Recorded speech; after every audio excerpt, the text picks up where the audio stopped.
ಧಾರವಾಡದಲ್ಲಿ ಕಾಂಪಿಟೇಟಿವ್ ಎಕ್ಸಾಮ್ಗೆ ಓದ್ತಿರುವಂತಹ ಸುಮಾರು ವಿದ್ಯಾರ್ಥಿಗಳು ಒಂದು ದೊಡ್ಡ ಪ್ರತಿಭಟನೆಯನ್ನು ಮಾಡಿದ್ದಾರೆ. ಯಾಕಂದರೆ ಸರ್ಕಾರ ಏನಿದೆ ನೇಮಕಾತಿಗಳನ್ನು ಒಂದು ಸೂಚನೆಗಳನ್ನು ಬಿಡ್ತಾ ಇಲ್ಲ, ಮತ್ತು ವಯೋಮಿತಿ ಏನಿದೆ ಉದ್ಯೋಗಕ್ಕೆ ಅದು ಒಂದು ಜಾಸ್ತಿ ಮಾಡಬೇಕು ಅಂತ ಹೇಳಿ ಬೇಡಿಕೆಯನ್ನು ಇಟ್ಟು ದೊಡ್ಡ ಪ್ರತಿಭಟನೆ ಮಾಡಿದ್ದಾರೆ. ಇದ್ರ ಬಗ್ಗೆ ಹೇಳೋದು ನೋಡಿ,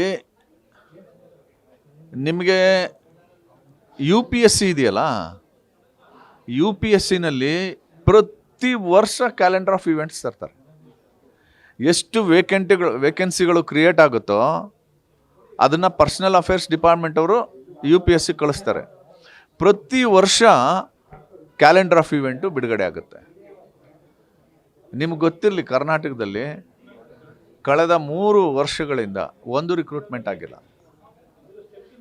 ಅದಕ್ಕೆ ಕಾರಣ ಕೊಟ್ಟಿದ್ದೇನು ಅಂತಂದರೆ, ಒಳ ಮೀಸಲಾತಿ ಆಗೋರಿಗೆ ರಿಕ್ರೂಟ್ಮೆಂಟ್ ಮಾಡಬಾರ್ದು ಅನ್ನೋ ಒತ್ತಡ ಇದೆ, ಹಂಗಾಗಿ ಮಾಡ್ತಾ ಇಲ್ಲ ಅಂತ. ಒಳ ಮೀಸಲಾತಿ ಆಯ್ತಲ್ಲ, ಈಗ ಮಾಡಿ, ಕಾಲ್ ಮಾಡಿ.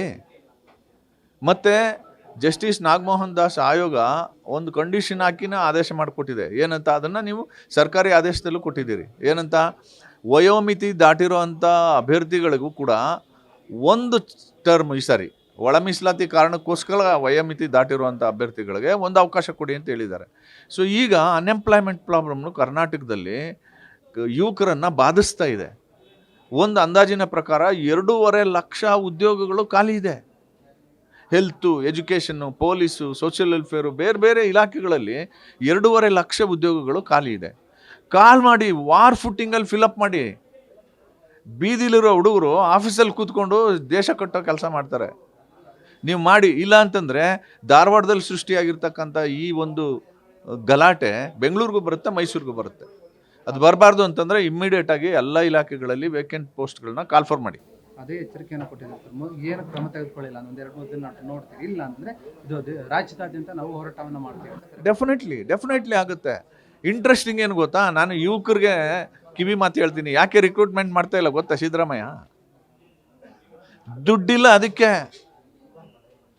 ಗ್ಯಾರಂಟಿ ಯೋಜನೆಗಳಿಗೆಲ್ಲ ದುಡ್ಡನ್ನು ಹೊಂದಿಸೋದೇ ಕಷ್ಟ ಆಗಿರುವಾಗ ನಿಮ್ಮನ್ನು ರಿಕ್ರೂಟ್ಮೆಂಟ್ ಮಾಡಿದ್ರೆ ಸಂಬಳ ಕೊಡ್ಬೇಕಲ್ಲ, ಎಲ್ಲಿಂದ ಕೊಡ್ತಾರೆ? ಅದಕ್ಕೆ ಸುಮ್ಮನೆ ಒಳ ಮೀಸಲಾತಿ ಹೆಸರಲ್ಲಿ ಮುಂದಕ್ಕೆ ಆಗ್ತಾ ಇದ್ದಾರೆ.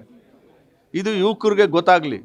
ನಾನು ಹೇಳ್ತೀನಿ, ಈ ಸರ್ಕಾರ ರಿಕ್ರೂಟ್ಮೆಂಟ್ ಮಾಡಲ್ಲ. ನೀವು ಧಾರವಾಡದಿಂದ ನಡ್ಕೊಂಡು ಬೆಂಗಳೂರಿಗೆ ಬನ್ನಿ, ನಾನು ನಿಮ್ಮ ಜೊತೆಗೆ ಸೇರ್ಕೋತೀನಿ. ಕಾಂಟ್ರಾಕ್ಟ್ ಬೇಸಿಸಲ್ಲಿ ತಗೊಳ್ತಾ ಇರೋದು ಕೂಡ ಒಂದು ಸ್ಟ್ರಾಟಜಿ. ಪರ್ಮನೆಂಟ್ ಎಂಪ್ಲಾಯ್ಮೆಂಟ್ ಕೊಟ್ಬಿಟ್ರೆ ಇವ್ರಿಗೆ ಎಲ್ಲ ಪರ್ಕ್ಸ್ ಕೊಡಬೇಕಲ್ಲ, ಅದಕ್ಕೆ ಔಟ್ಸೋರ್ಸಲ್ಲಿ ಕಾಂಟ್ರಾಕ್ಟ್ ಬೇಸಿಸ್ ಮೇಲೆ ತಗೋತಾ ಇದ್ದಾರೆ. ಅದಕ್ಕೆ ನನಗನ್ಸೋದು 2.5 ಲಕ್ಷ ಉದ್ಯೋಗಗಳನ್ನು ನೀವು ಫಿಲಪ್ ಮಾಡಿ, ಒಂದು ವರ್ಷದಲ್ಲಿ ಫಿಲಪ್ ಮಾಡಿ, ಆ ಹುಡುಗರು ಬದುಕು ಕಟ್ಕೊಳ್ಳೋಕ್ಕೆ ಅವಕಾಶ ಮಾಡಬೇಕು ಅಂತ ನಾನು ಕೇಳ್ಕೊತೀನಿ. ಕ್ಷಣ ಕ್ಷಣದ ಸುದ್ದಿಗಳಿಗಾಗಿ ಫ್ರೀಡಮ್ ಟಿವಿ ಸಬ್ಸ್ಕ್ರೈಬ್ ಮಾಡಿ, ಲೈಕ್ ಮಾಡಿ ಹಾಗೂ ಫಾಲೋ ಮಾಡಿ. ಹೊಸ ಸುದ್ದಿಗಳ ನೋಟಿಫಿಕೇಶನ್ಗಾಗಿ ಬೆಲ್ ಐಕಾನ್ ಮೇಲೆ ಕ್ಲಿಕ್ ಮಾಡಿ.